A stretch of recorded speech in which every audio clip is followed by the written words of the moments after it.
This video is going to cover some of the lending status update options that are available through Seal. These include editing due dates, approving or denying renewals, and checking items back in. You can find all lending status updates by heading to the lending option under Request Status in your account. Your requests will display chronologically. Scroll to the request that needs to be updated or search for it using its ILL number in this search bar. We're going to start with Edit Due Date. If needed, there is an option to modify the due date you have provided for a specific item. It is important to note that this Edit Due Date option will only appear once a borrowing library has indicated that they received an item using the option they have in their borrowing request history. Once you select the Edit Due Date option, it will open a new screen that displays the current due date. Click into the due date field to select a new date. Once you click Submit, the borrowing library will receive an email letting them know that the due date was modified.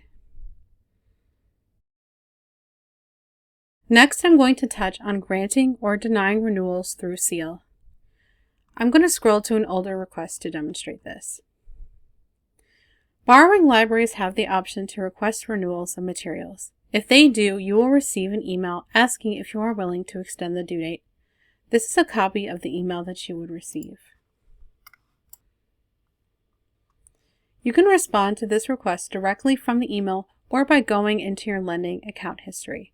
Either option will take you to the same screen.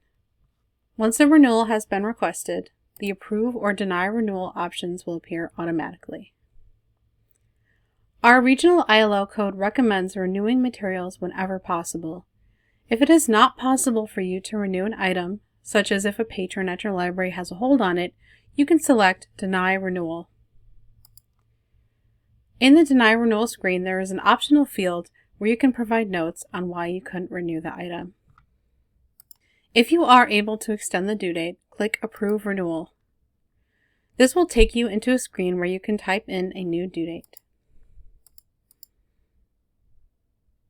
There is also an optional field here where you can provide any additional notes about the renewal if needed. I'm going to go ahead and renew the item until March. Once you click Submit, the borrowing library will receive an automated message letting them know the new due date for their item. Next, I'm going to touch on checking items back in.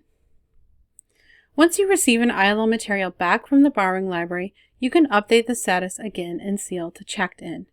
This will complete the transaction and assure the borrowing library that you received the item without any issues. The Check Item Back In option will show up after a borrowing library has indicated they have returned an item in the borrowing request history. This option will also show up automatically in your account after 30 days. Under the action bar, click Check Item Back In. A new screen will appear asking if you wish to mark the item as returned. Click Yes and select Submit. Then you can check the item back in your ILS and return the item to the shelf. This will complete your ILL transaction. The last thing I'm going to touch on is bulk updates. We recently added a new feature where you can update requests to the same status in bulk. For lending, the bulk options are bulk not filling requests and bulk checking items in. To bulk update a status, first click in the box under Bulk Action for the request that you would like to update. Then select the bulk action you would like to perform from the drop-down menu and select Submit. This will update each of the requests to the same status at once. Thank you for watching our video on managing your lending requests in Seal. Check out the linked playlist for all videos relating to Seal.